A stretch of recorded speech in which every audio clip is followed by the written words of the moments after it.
What's going on, everybody? My name is Zayden with Reap What You Sow Gardening.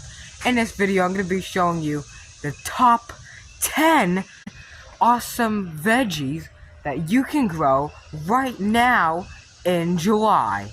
Let's do this. Number 1 is sweet potatoes. I have sweet potatoes growing here right now that I started from slips. All I did was cut a piece off a sweet potato, that had little purple shoots growing out of it, planted it, and dug it up again. It's important to dig it up. Let me show you why. If you don't dig the sweet potato up, it will make many vines, but no potatoes. It'll just grow vegetation, which is not what you want. So to create slips or draws, cut these shoots off of the little potatoes. That I usually cut the pieces, tiny little pieces, slips of the purple shoots off of the potatoes and plant them. And look at these sweet potato vines. Look how amazing these sweet potatoes are growing. They're very easy to grow, and the harvest is very rewarding. No matter if you get tiny or huge sweet potatoes, they'll always taste delicious. Number 2 is normal potatoes. Look how beautiful these potatoes are. Look at that. I planted these potatoes from potatoes sprouting in my house. I planted normal potatoes that had white shoots out of it, like in this clip. It's very important to have those white shoots coming out at about 1/4 of an inch, and cut one of them, or leave 1 to 2, then cut it. You'll end up with very few potatoes, but very big potatoes. If you just do the whole potato with millions of little shoots coming out and growing, you have a bunch of potatoes, very small potatoes. So if you want a good array, you can plant them like that as well. And the harvest is very rewarding, and you can even plant them as an ornamental if you really want. They're so nice. The leaves look good as well. But if they produce flowers on your potato plants, make sure you pluck them off. Unlike sweet potatoes, you want to pluck off those flowers because they turn into poisonous fruit, and some people mistake them for a tomatillo or a tomato, a green tomato.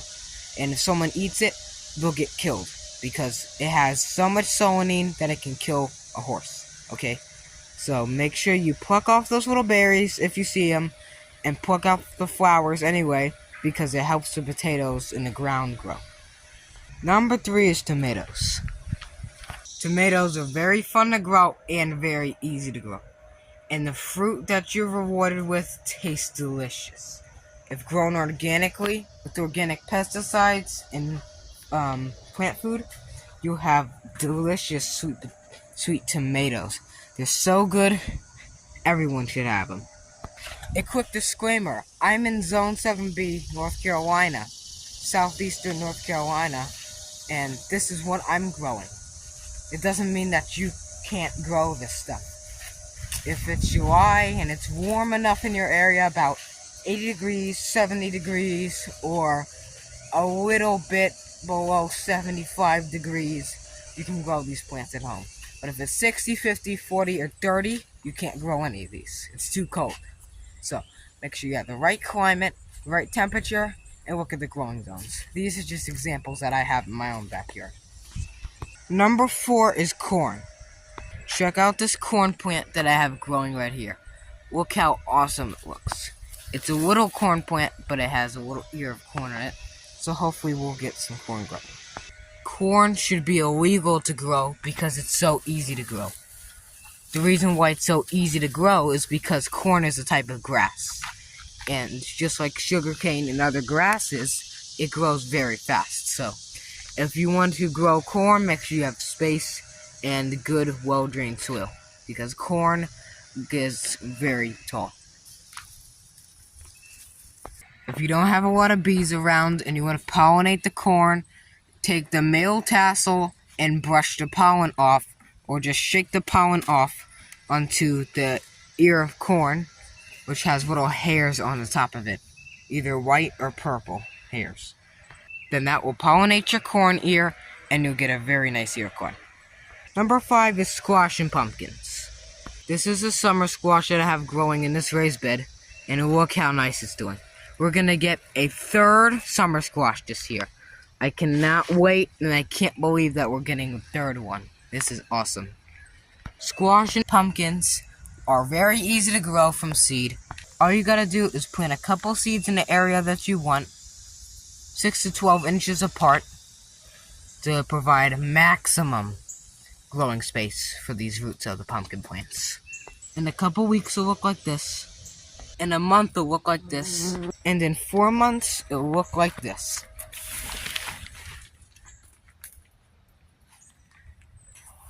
When your pumpkin flowers, make sure you find the female flower by finding a flower in front of a baby pumpkin and locating the male flower, which has no pumpkin on the back. Brush the pollen from the male flower, stem inside, then it will get pollinated. Once the fruit is pollinated, make sure you pick it at the right stage of ripeness. The same thing for squash as well. Number 6 is cucumbers. You can either plant the same way as pumpkins or grow in containers. I'm doing an experiment in ground versus containers. This is my in-ground cucumbers. Look at the size of this versus beautiful sandbox grown cucumbers. And look at the fruit. Look at that. That is beautiful. I think growing in containers is way better than growing in ground when it comes to cucumbers. You can do the same thing for pumpkins too. Pumpkins in ground versus containers. Cucumbers are very easy to grow too, and the fruit is rewarding and delicious and awesome. This is the straight 8 variety of cucumber, and like I said, it's growing in a sandbox up a trellis as well. And we have bees pollinating it. This is the most beautiful cucumber I think I've ever grew in this container. Look how awesome this is. If you want to grow in containers, you also have to take account how big these vines are going to get. They're going to get very huge. Then they'll have to vine up something like this stick here. And I pray that they don't touch our spectrum wire. 7 is radishes. Look at these radishes grown in this raised bed, and look how nice they look. Growing really well. You can either direct sow radishes either in the garden or underneath the grow light in the house, and they'll grow really well as seedlings. Radishes are a little bit spicy, but they're really good in salads. Make sure you plant them 2 to 6 inches apart for the largest radishes you can ever get. Number 8 is peppers. Take a nice look at these peppers that I have growing here, and look at that. Beautiful. These are the red lunchbox peppers, and look how many is on one vine. Look how beautiful these peppers are. They're very easy to grow, a little bit cold tolerant, and you can sometimes overwinter these plants properly. All these plants that I've listed so far can grow to zone 7B, I believe down to zone 4 or 5 and up. So you can grow southern you get, the warmer it is, you can grow these all year long. Up north, you can grow them nice. I think New York is a little bit shorter than North Carolina when it comes to growing time. But look how beautiful these plants are. No matter if it's hot, sweet, or in between, peppers are very fun to grow and awesome. Number 8 is beans. I actually don't have beans growing at this moment, but soon I will be planting bean seeds and peas again for another bumper crop, because a lot of people want veggies and canning stuff from me, and well, it's a little hard to do it because I had so much stuff to do, but I will get a bag of kidney beans and pinto beans and stuff and plant them around the garden as a living fence and in the garden, so we can have bean plants and it'll look beautiful in the fall as well. So let's move on to number 9. We're not done yet. Beans are very easy to grow and they taste delicious. When they're stored right, canned, or even cooked normally. You can make jambalaya, hobini, or even some other things with beans as well. Peas are also another really good one. If you don't like peas, try cooking them a certain way, and you should love them. Number 9 is lettuce. I have lettuce growing right here in my garden. It's doing great and tastes delicious. If you want to eat your lettuce, make sure the bugs don't get it so you can have a nice harvest of lettuce. Lettuce loves the cold, but not very hot weather. It's kind of like a Goldilocks plant. It loves warm weather and cold to cool weather. It's also a little bit frost tolerant, but not that much.